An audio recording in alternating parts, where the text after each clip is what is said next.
ريهام سعيد انت ايه يا شيخه؟ انت ايه؟ بص، الموضوع ده اللي ما يعرفش عنه، ريهام سعيد طلعت في حلقه معاها بنت، حد اتعدى عليها في حريه مول، ضربها بالقلم ومعاها فيديو بالكلام ده، وطلعت مع ريهام سعيد على اساس ان حد على اساس تدافع عنها وتجيب لها حقها وتعرض مشكلتها والكلام ده كله. تمام. المفروض رايحه ريهام ليه؟ عشان تعرض مشكلتها وعشان تدافع عنها. تمام. بعد كده جت ريهام سعيد في الحلقه اللي بعدها تعرض للبنت دي صور تفضحها بيها وتقول ان البنت دي مش دي البنت اللي جات لي صور اتضايقت جدا بجد، وكنتش عارفه اعرضها ولا لا، وهي بتعرض صور بسرعه من فضلك قلبها وجعها قوي وهي بتعرض لبنت صور زي دي تفضحها بيها. بصي، انا حته يعني بقى عيله في رابعه اعلام، مش خبره كبيره زي حضرتك، واعرف ان ده عيب وما يصحش. يعني لو انت كنت فعلا طالعه عامله الحلقه دي عشان في طرف تاني انت بتدافعي عنه، ولازم تبيني الحاجات اللي انت عرفتيها عشان في طرف تاني في الموضوع، اللي هي الراجل اللي بتتبلى عليه زي ما حسك الفني حسسك بكده، كرومبو كونان اللي جواكي حسسك بكده. كان كفايه جدا اول بارت في الحلقه ان انت تقولي اللي قلتيه ده، ورجال الشرطه مش هيتهاونوا من فراغ وهم اكيد عارفوا حاجه والكلام ده كله. ما كانتش مستاهله خالص تفضحي البنت وتوري الصور اللي انت وريتيها دي.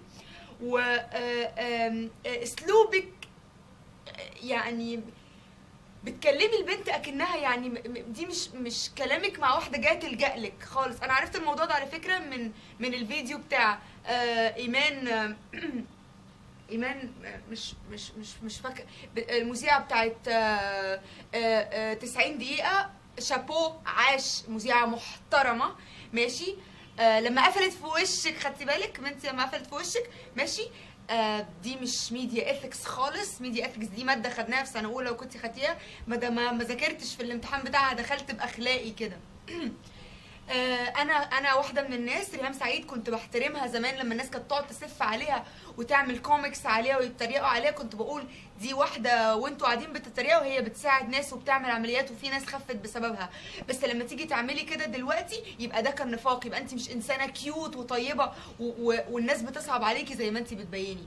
لو كانت البنت دي صعبت عليكي او كنت حطي بنتك مكانها، ترضي بنتك حد يعمل فيها كده لاي سبب من الاسباب؟ الصور، انا برضو حسي الفني كرومبو اللي جوايا بيقول لي ان انت واخده الصور دي من على تليفونها. على الاقل هي اللي هي بتشتكي عليه ده هي عندها دليل عليه وجايبه فيديو، بس اللي انت بتعمليه ده مش دليل. انك تصور برايفت شخصيه ليها ده مش دليل على انها اي حاجه خالص يا ستي. هي شغاله في شارع الهرم وديلر وبتتاجر في الاعضاء وعملت كل الحاجات الحرام. يوم السبت الصبح عملت كل الحاجات الحرام.